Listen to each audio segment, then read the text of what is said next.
కథలో ఊహించని మలుపు. సూరజ్ ఎవరో కాదు. పారిజాతం మీద పగ తీర్చుకోవడానికి వచ్చిన సైదుల కన్న కొడుకు. మరిదంతా ఎలా జరగబోతుంది? అసలు ఏ విధంగా పారిజాతంపై పగ తీర్చుకోవడానికి వచ్చాడు? అసలు ఏం జరిగింది తెలుసుకోవాలనుకుంటే వీడియోని చివరి వరకు మిస్ కాకుండా చూసేయండి. జోష్న నిజ స్వరూపం బయటపడాలని కోరుకునే వాళ్ళు వెంటనే మా వీడియోనైతే లైక్ చేయడం మాత్రం మర్చిపోకండి.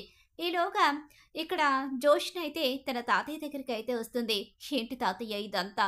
ఇంత పెద్ద వర్క్ నేను ఎలా చేయగలను? ఏంటి చెయ్యకపోతే ఏం చేస్తావు? దీప దగ్గర నువ్వు వర్క్ చేస్తున్నావు. దీప పని నువ్వు చేయాల్సిందే. అది నీ బాధ్యత కూడా. ఇది కూడా చేయలేకపోతే ఆఫీస్ వదిలి వెళ్ళిపో అని చెప్పేసి అనేస్తాడు ఖరాఖండిగా. ఇక అలా మాట్లాడే మాటలు విని ఏంటి తాత ఇంత ఆవేశంగా ఉన్నావేంటి అని కార్తీకు అడుగుతూ ఉంటాడు. ఏం చేయమంటావురా? అసలు ఆ దక్షిణమూర్తి వచ్చి నా బుర్రంతా పాడు చేసేశాడు. అతని గురించి ఎందుకు తాత ఎక్కువగా ఆలోచిస్తావు? ఆయన ఇక్కడికొచ్చి మాట్లాడినంత మాత్రాన మన సంస్థకి వచ్చిన నష్టమేమీ లేదు. అతను బ్రాంచెస్ పెట్టుకున్నంత మాత్రాన మనకి ఉన్న నష్టం లేదు.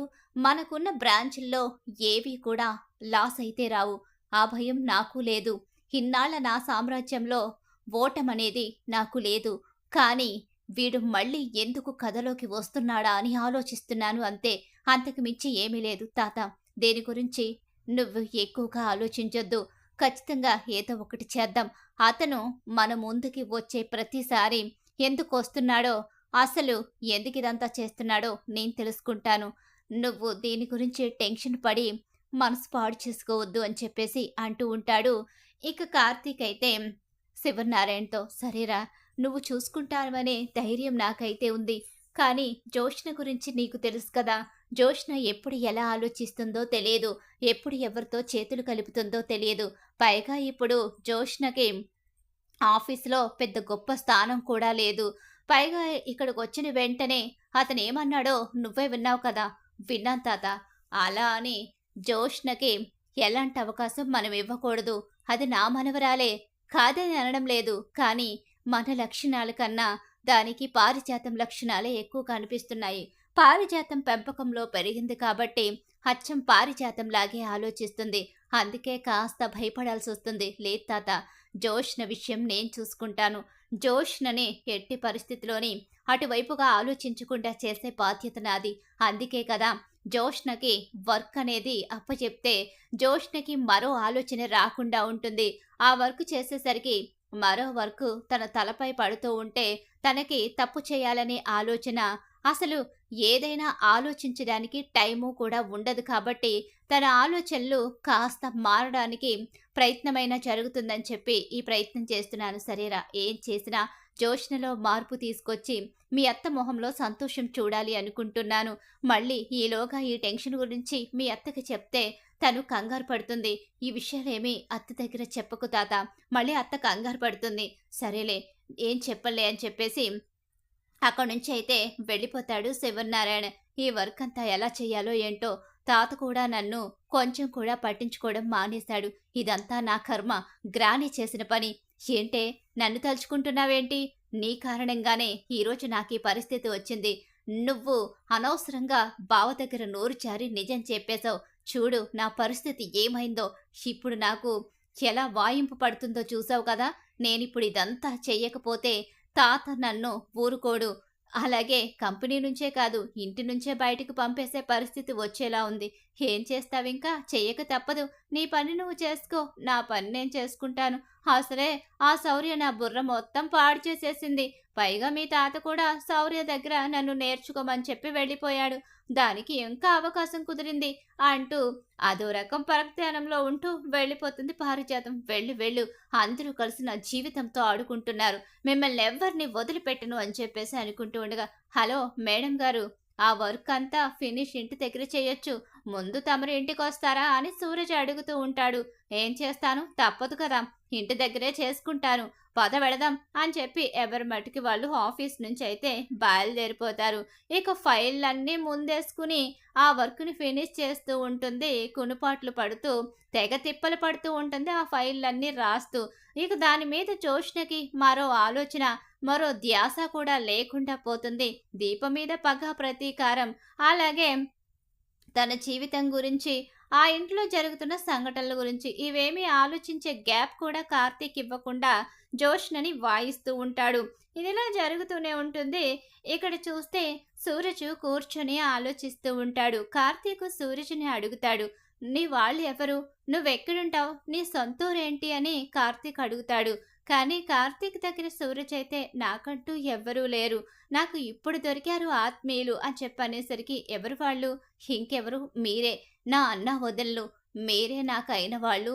మీరే నాకన్నీ. ఇప్పటి వరకు ఎవరూ లేని ఒంటరి వాళ్ళ ఉన్నాను. ఇప్పుడు నాకు అందరూ బంధువులే. సూరజ్, నీకు ఎవరూ లేరని నువ్వు బాధపడాల్సిన అవసరం లేదు. మేము నీకున్నాము. మేము నీ వాళ్ళమే అనుకో అని చెప్పి కార్తీక్ చెప్పిన మాటలు, బ్రదర్ ఎంత మంచివాడివి బ్రదర్. నిజంగా నీలాంటి వ్యక్తి ఉంటే ఇక్కడ తప్పులు చేసే వాళ్ళకి అవకాశాలే ఉండవు. కానీ తప్పులు చేసేవాళ్ళు, మోసాలు చేసేవాళ్ళు మాత్రం ఎవరు ఎన్ని విధాలుగా బుద్ధి చెప్పాలని చూసినా వాళ్ళు చేసే పని మాత్రం ఆగటం లేదు. అందుకే కదా నేను ఇక్కడ వరకు రావాల్సొచ్చింది అని చెప్పేసి సూరజ్ అయితే అనుకుంటూ ఉంటాడు. అలా ఆలోచించుకుంటూ ఉంటాడు. దీప, కార్తీక్ ఇద్దరు కూర్చొని మాట్లాడుకుంటూ ఉంటారు దక్షిణామూర్తి విషయంలో. దక్షిణామూర్తి తాత విషయంలో అయితే మనం ఇంకేం ఆలోచించాల్సిన అవసరం లేదు దీప. దక్షిణామూర్తి తాత బ్రాంచెస్ ఓపెన్ చేస్తున్నాడు. అంటే తాత మీద పగతోనే ఇదంతా చేస్తున్నాడని అర్థమవుతుంది. ఆ రోజు అత్త దగ్గరికి వచ్చినప్పుడు తనలో ఏదో మార్పు, అలాగే పశ్చాత్తాపం కనిపించిందని నేననుకున్నాను. కానీ అసలు మన జోష్న రెస్టారెంట్‌కి వచ్చినప్పుడు అతనిలో ఏదో తెలియని పంతం కనిపిస్తుంది. అంటే అతను అప్పటికి ఇప్పటికి మారలేదని అర్థం కదా! ఏమో బావ, నాకైతే ఏమీ అర్థం కావడం లేదు. అతను ఎప్పుడెలా ప్రవర్తిస్తున్నాడో నాకే తెలియడం లేదు అని చెప్పేసి దీప, కార్తీక్ ఇద్దరు కూడా దక్షిణామూర్తి గురించి మాట్లాడుకుంటూ ఉంటారు. దక్షిణామూర్తి గురించి ఇక్కడ శివనారాయణ కూడా ఇంట్లో కూర్చొని ఆలోచిస్తూ ఉంటాడు. ఈలోగా దశరథ ఫోన్ చేస్తాడు. "ఏం దశరథ, ఎలా ఉన్నావు? అక్కడ బెంగుళూరు బ్రాంచ్ పరిస్థితి ఏంటి? అంతా బాగానే ఉంది కదా?" అని చెప్పేసి అంటూ ఉండగానే, "అంతా బాగానే ఉంది నాన్న. కానీ ఒక్క విషయం." "ఏంటది?" "అదే ఆ దక్షిణామూర్తి ఇక్కడ బ్రాంచ్ ముందు మరో బ్రాంచ్ అయితే ఓపెన్ చేస్తున్నాడని తెలిసింది నాన్న." "ఏంటి? అక్కడ కూడానా?" "ఏంటి నాన్న అక్కడ కూడానా అంటున్నారంటే, ఇక్కడ కూడా మన బ్రాంచెస్ ఎక్కడెక్కడున్నాయో తెలుసుకుని ఆల్రెడీ 2, 3 బ్రాంచులు ఓపెన్ చేయడానికి సిద్ధంగా ఉన్నాడు. వాడు మళ్ళీ మన మీద పగ ప్రతీకారాన్ని సాధించడానికి రెడీ అవుతున్నాడని అర్థమవుతుంది. సరే, మనకి ఎలాంటి ప్రాబ్లం లేకుండా మన స్టాఫ్ అందరికీ, అలాగే మన దగ్గరకొచ్చే కస్టమర్స్ అందరికీ కూడా సర్వీస్ బావుండేలా, ఇంకా మిగిలిన వాళ్ళందరినీ జాగ్రత్తగా చూసుకునేలా స్టాఫ్ అందరికీ వివరంగా చెప్పి, మిగిలిన బోర్డ్ మెంబర్సు, అలాగే అక్కడ వర్క్ చేసేవాళ్ళు అందరికీ కూడా ఇక పేరు పేరున ఎలా చేయాలి, ఏం చేయాలి, ఎదుర మరో బ్రాంచ్ దగ్గరికి ఎవరు వెళ్ళకుండా మన బ్రాంచ్‌కే వచ్చేలా ఎలా ఏర్పాట్లు చేసుకోవాలి, ఫుడ్ విషయంలో ఎంత క్వాలిటీ, అలాగే ప్రైజ్ ఇదంతా కూడా ఎలా ఉండాలి ఏంటన్నది వాళ్ళకి వివరంగా చెప్పు. లేకపోతే కార్తీక్ గాడికి ఫోన్ చేసి ఇద్దరు ఒక ఆలోచన చేసుకుని ఆ తర్వాత అక్కడ ఏం చేయాలో ఆలోచించు దశరథ." "సరే నాన్న, మీరేం టెన్షన్ పడకండి. నేను చూసుకుంటాను కదా అంతా. మీరు ఈ విషయంలో ఆలోచించొద్దు. ఆ దక్షిణామూర్తి మనల్ని ఏం చేయలేడు. కాకపోతే మీకు ఈ విషయం చెప్పాలి కాబట్టి చెప్పానంతే. మిగతాది నేను చూసుకుంటానులే నాన్న" అని చెప్పేసి అంటూ ఉంటాడు దశరథ. కానీ ఇక్కడ మాత్రం ఆలోచన మారదు. తన మాటల ధోరణి, తను ఇక తన ఆఫీస్‌కే వచ్చి బ్రాంచెస్ గురించి వివరించడం, ఓపెనింగ్ గురించి చెప్పడం ఇదంతా కూడా శివనారాయణ మనసులో మరింతగా ముద్ర వేసుకుని పోతుంది. అసలు ఎందుకిలా జరుగుతుంది? వీడు మళ్ళీ ఎందుకిలా చేస్తున్నాడు? అని చెప్పేసి ఆలోచిస్తూనే నైట్ అంతా గడిచిపోతుంది. ఇక ఇదిలా జరుగుతూ ఉంటుంది. సూరజు అలాగే మర్నాడు మళ్ళీ కంపెనీకి వెళతారు. జోష్న, దీప, కార్తీక్ అందరూ కూడా. "వర్క్ అయిపోయిందా మేడం? ఫైల్స్ అన్నీ పూర్తయిపోయాయంటే." "నువ్విచ్చిన ఏమైనా తక్కువ ఫైల్స్ ఉన్నాయా? ఒక్క నైట్‌లో ఎలా అయిపోతాయి? నాకున్నవి 2 చేతులు మాత్రమే. 2 చేతులతో వర్క్ చేసినా కూడా ఒక నైట్ అంతట్లోని ఆ ఫైల్స్ పూర్తవడం లేదు. అందుకే మేడం మీకు ఇంకొక రోజు టైం ఇవ్వాలనైతే అనుకున్నాం." "ఇంకొక్క రోజు మాత్రమేనా?" "అవును. ఈ ఒక్క రోజు మాత్రమే. ఇదే లాస్ట్ అండ్ ఫైనల్ ఛాన్స్. ఈ రోజు కనుక మీరు ఆ ఫైల్స్‌లో ఉన్నవన్నీ పూర్తి చేయకపోతే రేపు చైర్మన్ గారి దగ్గరికి మరోసారి తమరు వెళ్ళాల్సి వస్తుంది" అని చెప్పేసి కార్తీక్ అయితే అంటూ ఉంటాడు. "మీకు బాగా దొరికింది. నేను బాగా మీకు అలసైపోయాను కదా! ఆడుకోండి, ఆడుకోండి. నేను చూస్తాను మీరు ఎన్ని రోజులు నాతో ఆడుకుంటారో అని చెప్పేసి జోష్న కోపంతో అక్కడి నుంచి వెళ్ళిపోతుంది పక్కకైతే. ఈలోగా ఇక్కడ ఆఫీస్‌కి వెళ్తారు, వస్తారు ఇలా జరుగుతూ ఉంటుంది. ఒకరోజు సాయంత్రం పూట ఇక సూరజ్ అయితే బయట నిలబడి ఎవరితోనో మాట్లాడుతూ ఉంటాడు. బయట కాస్త ఆ ఇంటికి దూరంగా ఒక లేడీతో సూరజ్ మాట్లాడుతూ ఉంటాడు. ఆవిడ కాస్త పెద్దావిడ. అంటే సూరజ్ తల్లి వయసు. ఇక సూరజ్ తనతో మాట్లాడుతూ ఉండగా వెనక నుంచి పారిజాతం ఏంటి వీడెవరితోనో మాట్లాడుతున్నాడేంటి? ఇది మనం చేసిన ప్లాన్ అయితే కాదే! ఎవరావిడ? వీడి గురించి తెలుసుకోవడానికి ఇదొక మంచి అవకాశం అనుకుంటా అని పైనుంచి చూసి గబగబా కిందికైతే వస్తుంది. గేటు బయటకైతే వస్తుంది. ఇక పారిజాతమైతే ఈలోగా ఇక అక్కడ మాట్లాడుతూ ఉంటాడు సూరజు. సూరజు మాట్లాడుతూ ఉండగా ఏంటి అసలు ఎవరివిడ? సూరజు అంత ప్రత్యేకంగా ఎందుకు మాట్లాడుతున్నాడు? అని చెప్పేసి తొంగి తొంగి చూస్తూ ఉంటుంది. అయినా వాళ్ళిద్దరూ మాట్లాడుకోవడం ఆపరు. అలా మాట్లాడుకుంటూనే ఉంటారు. వీళ్ళు మాట్లాడుకునేది ఏం వినిపించడం లేదు. అసలు వాడేం మాట్లాడుతున్నారు? అదెవరు? పైగా తెల్ల చీర కట్టుకునుంది. ఎవరిదేంటది? అని చెప్పేసి దగ్గరికి వచ్చి చెవి పెట్టి వినడానికి ప్రయత్నిస్తుంది. ఇలా చెవి పెట్టి మాటలు వినే ప్రయత్నంలోనే ఏంటి పారిజాతం అని చెప్పి అనేసరికి ఆ గొంతు వినేసరికి ఒక్కసారి ఉలిక్కి పడిపోతుంది పారిజాతం అయితే.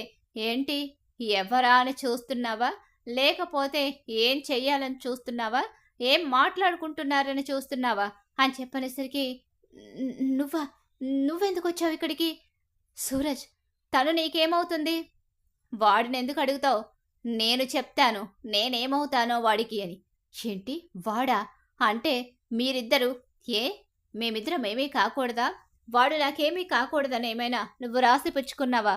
వాడెవరో కాదు, నువ్వు చంపేసిన నా భర్త జ్ఞాపకం వాడు అని చెప్పనేసరికి ఒక్కసారే షాక్ అయిపోయి ఉండిపోతుంది పారిజాతమైతే. ఏం మాట్లాడుతున్నావు? నువ్వు నేను సైదులు భార్యని. ఏ ఆ మాత్రం కళ్ళు కనిపించడం లేదా? వయసు అయిపోయేసరికి కళ్ళు కనిపించడం మానేసినట్టున్నాయి. అయినా నీకు ఇంకా కళ్ళు బాగానే పనిచేస్తున్నాయి. నీలాంటి ఆడదానికి ఎప్పుడో కళ్ళు పోవాలి. కానీ ఇంకా ఆ భగవంతుడు ఎందుకో నీకు ఇంకా కళ్ళైతే ఉంచాడు అని చెప్పి అంటూ ఉండగానే ఏం మాట్లాడుతున్నావు? ఏం మాట్లాడడం ఏంటే? నిన్ను అవసరమైతే ఇక్కడే చంపేయాలి నాకున్న ఆవేశానికి. కానీ నేను ఆవేశంతో కాదు ఆలోచించి నిర్ణయించుకోవాలని నా కొడుకు సూరజ్ని ఇక్కడికి పంపించాను. వీడెవరనుకుంటున్నావు? నా కొడుకు సూరజ్. తన తండ్రిని చిన్నప్పుడే చంపేశావు. చంపేసి వీడిని అనాథని చేసి నన్ను దిక్కులేని దాన్ని చేశావు. ఆ రోజు నుంచి వీడిని పెంచుకుంటూ వీడికి నీ గురించి చెప్తూ నువ్వు నా కుటుంబానికి చేసిన అన్యాయం, నా భర్తని చంపేసి నా కుటుంబాన్నే చిన్నభిన్నం చేసిన నీ గురించి చెప్తూనే పెంచాను. ఒక్కగానొక్క కొడుకు కాబట్టి కూలి పని చేసో ఏదో పని చేసి నా కొడుకుని గొప్పగా చదివించుకున్నాను. నా కొడుకు చదువుతూనే నీ మీద నీ మనవరాల మీద పగతో పెరుగుతూ వచ్చాడు. వాడిక్కడికి ఎందుకు వచ్చాడు?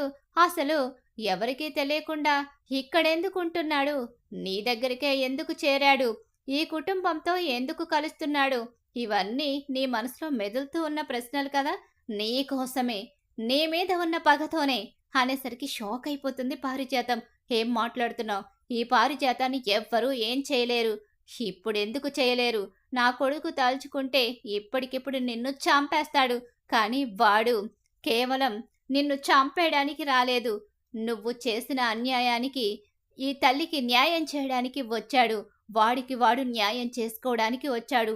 డబ్బు కోసం ఆశపడి తప్పు చేసిన నా భర్త సైదుల్ని నువ్వు చంపించేశావు. ఆ రోజు నుంచి అనాథలుగా మేమైతే పెరిగాము. వీడు ఇక్కడికి రావడానికి అసలు కారణం నీ మనవరాలు, అదే నీ సొంత మనవరాలు జోష్నని పెళ్లి చేసుకోవడం కోసం. వీడికి జోష్నకి పెళ్లి చేసే బాధ్యత నీదే. నువ్వు నీ మనవరాలు జోష్నకి సూరజ్కి పెళ్లి చేయాలి. లేదా నీ గురించి ఇక ఆ ఇంట్లో అందరికీ చెప్పేస్తాను. అది గుర్తు పెట్టుకొని నువ్వు ప్రవర్తించాలి. నేను నా కొడుకు నీ మీద పగతోనే ఇంతకాలం బ్రతికున్నాము. నా భర్త చనిపోయినప్పుడే ఒంటరిదాన్నైనా నేను చనిపోవాలి అనుకున్నాను. చనిపోతే నా పగ, నా కొడుకు జీవితం రెండూ ఆగిపోతాయి. అందుకే ఇప్పటి వరకు నేను చనిపోవాలని నిర్ణయించుకోలేదు. నీ మీద పగతోనే పెరిగాను. నా కొడుకు కూడా నీ మీద పగతోనే ఇక్కడి వరకు వచ్చాడు. ఇప్పుడు నా కొడుకుని నీ మనవరాలి భర్తగా చేయాలి. నేను నా భర్త చనిపోయిన తర్వాత నా మెడలో నల్లపూసల్ని పోగొట్టుకున్నాను. పసుపు కుంకాల్ని వదిలేసుకున్నాను. కానీ నుదుటిన కుంకుమ మాత్రం ఎందుకు పెట్టుకున్నానా అని నీకు ప్రశ్న రావచ్చు. నుదుటి నీ మనవరాల్ని నా కొడుకు పెళ్లి చేసుకోవడానికే ఇక్కడికి వచ్చాడు. నువ్విప్పుడు ఏ కోట్ల ఆస్తికైతే నీ మనవరాల్ని వారసురాల్ని చేశావో ఆ కోట్ల ఆస్తి నా కొడుకు పేరు మీదకి రావాలి. నీ మనవరాలి మెడలో నా కొడుకు తాళి కట్టాలి. లేదా నువ్వు చేసిన దుర్మార్గాన్ని నా కొడుకు నేను కలిసి సాక్ష్యాలతో సహా బయట పెట్టేస్తాం. వీటిల్లో ఏదో ఒకటి నువ్వే నిర్ణయించుకో. ఏది కావాలి? నీ మనవరాలి గురించి నీ గురించి నిజం బయట పెట్టడం కావాలా? నీ మనవరాల్ని నా కొడుకు సూరజ్కిచ్చి పెళ్లి చేసి నువ్వు మాకు చేసిన అన్యాయాన్ని చెరిపేస్తావా? రెండిట్లో ఏదో ఒకటి నీ నిర్ణయానికే వదిలేస్తున్నాను. ఇంతకాలం నా కొడుకుని నేను నీ మీద పగతోనే పెంచాను. నా కుటుంబాన్ని నాశనం చేసి నా భర్తని చంపేసిన నిన్ను ఎలా వదిలేస్తాను అనుకున్నావు? వదిలేసే ప్రసక్తే లేదు. నీ ముందుకి నేనెప్పుడూ రాలేదు. కానీ నా కొడుకు నీ ముందుకి వచ్చాడు. నా కొడుకేంటో, నా కొడుకు శక్తేంటో ఆల్రెడీ నువ్వు నీ మనవరాలు చూసే ఉంటారు. చూసావు కదా నా కొడుకు ఎక్కడి నుంచి ఎక్కడికి వచ్చాడో. రోడ్డు పైన జ్యూసులు అమ్ముకునే దగ్గర నుంచి నీ ఇంటి గెస్ట్ హౌస్లోకి వచ్చాడు. నీ ఇంట్లోకి రావడం వాడికి పెద్ద కష్టమేమీ కాదు. కానీ నీ అంతట నువ్వే నీ మనవరాలికి వీడినిచ్చి పెళ్లి చేయాలి. వీడికి నీ మనవరాలిచ్చి పెళ్లి చేసి ఆ ఆస్తిని వీడి పేరు మీదకి వచ్చేలా చేస్తే నా భర్తకి నాకు నువ్వు చేసిన అన్యాయానికి కాస్తైనా ఇక రుణం తీర్చుకున్న దానివి అవుతావు. లేకపోతే నీ గురించి నీ మనవరాలి గురించి బయట పెట్టి నీ మనవరాల్ని నిన్ను బయటికి గెంటేయడానికి నేను ఒక్క క్షణం కూడా ఆలోచించను. అది గుర్తు పెట్టుకుని ఇక ముందు వీడి గురించి నిజం బయట పెట్టాలో వీడికి నీ మనవరాలిచ్చి పెళ్లి చేస్తావో అది నీ ఆలోచనకే వదిలేస్తున్నాను. నా కొడుకు పగతోనే చేరాడు. పంతంతోనే ఇక్కడికి వచ్చాడు. కాబట్టి ఇప్పుడు నిజం తెలిసింది. వాడెవరో తెలుసుకున్నావు కాబట్టి ఇక ముందు ఒళ్ళు దగ్గర పెట్టుకుని ప్రవర్తించు. ఇంతకాలం ఈ ఆస్తిని బాగానే అనుభవించారు కదా ఇద్దరూ కలిసి. ఇక నుంచి నా కొడుకు ముందు నా ముందు మీరు బానిసలుగా బ్రతకాల్సిందే. ఎక్కడైతే నా భర్తని బానిసని చేశావో నిజమే ఈ ఇంటి పనివాడే నా భర్త. కానీ నా భర్త డబ్బు కోసం కక్కుర్తి పడితే నువ్వు ప్రాణాలే లేకుండా చేసావు. అందుకే నీ మీద పగ పంతంతోనే ఇక్కడి వరకు వచ్చామని చెప్పేసి ఎప్పుడైతే సూరజ్ కన్న తల్లి అంటుందో ఇక పారిజాతం షాక్ అయిపోతుంది. నా మనవరాల్ని వీడికిచ్చి ఎలా పెళ్లి చేస్తాననుకున్నావు? అందుకే కదా నీకు ముందే చెప్పాను. అది నీ నిర్ణయానికి వదిలేశానని చెప్పి. ఇచ్చి పెళ్లి చేయడానికి ఏర్పాట్లు చేస్తావో లేకపోతే నీ గురించి నిజం బయటపడిపోయే సమయం వచ్చిందని మౌనంగా ఉండిపోతావో అది నీ నిర్ణయానికే వదిలేస్తున్నాను. కాబట్టి అతి త్వరగా నువ్వు ఏదో ఒకటి నిర్ణయించుకోవాలి. లేకపోతే మాత్రం నువ్వు నీ మనవరాలు చేసిన పనికి రోడ్డునే పడతారో. లేకపోతే శివనారాయణ గారి కోపం గురించి సైదులు చాలాసార్లు చెప్పాడు నాతో. మరి ఆయన కోపానికి ఆయన చేతిలో ఉన్న తుపాకీకి బలైపోతారో అది మీ ఇష్టం అని చెప్పి అనేసరికి ఒక్కసారే షాక్ అయిపోయి ఉండిపోతుంది. అలా ఊహించని షాక్ అయితే పారిజాతానికి ఎదురవుతుంది. అసలు ఎప్పుడు సైదుల గురించి సైదులకి ఒక కుటుంబం ఉంది అనే ఆలోచన కానీ సైదుల్ని చంపేసిన తర్వాత ఇక అక్కడితో ఆ కథ ముగిసిపోయింది అనుకున్న పారిజాతం సైదులు కొడుకు సూరజ్ రూపంలో తన కళ్ళ ముందుకి రావడం, తన మనవరాలనే సైదులు కొడుక్కి ఇవ్వవలసిన పరిస్థితి రావడం అనేది చాలా పెద్ద షాక్ అయితే ఎదురవుతుంది. ఏం చేయాలో అర్థం కాని అయోమయం పరిస్థితి. వాళ్ళ నోరు మూయించడానికి సూరజ్ తెలివితేటలు ఆల్రెడీ చూసింది. సూరజ్ని ఏమీ చేయలేదు. ఇప్పుడు జోష్నన్నిచ్చి పెళ్లి చేసే పరిస్థితి కాదు. ఏం చేయాలో దిక్కుతోచని స్థితిలో పడిపోతుంది ఇక పారిజాతం అయితే. అలా సూరజ్ కన్న తల్లి రాకతో పారిజాతానికి దిమ్మ తిరిగే షాక్ అయితే ఎదురవ్వబోతుంది. మరి పారిజాతం ఏం నిర్ణయించుకుంటుంది? సూరజ్ అలాగే జోష్నల పెళ్లి చేస్తుందా? లేకపోతే నిజం బయట పడిపోబోతుందా? అసలు పారిజాతం ఎలాంటి నిర్ణయం తీసుకుంటుంది? ఏం జరగబోతుందన్నది రాబోయే కథలో అయితే తెలుసుకుందాం. మరి కథలో ఇలాంటి ఊహించని మలుపైతే తిరగబోతుంది. మరి ఖచ్చితంగా ఇలానైతే జరగబోతుంది. ఇలానే జరగాలని మీరు కోరుకుంటున్నారా? అయితే వీడియోని తప్పకుండా లైక్ చేసేయండి. మీరిచ్చే ఒక లైక్ సపోర్ట్ అండ్ ఎంకరేజ్‌మెంట్‌గా ఉంటుంది.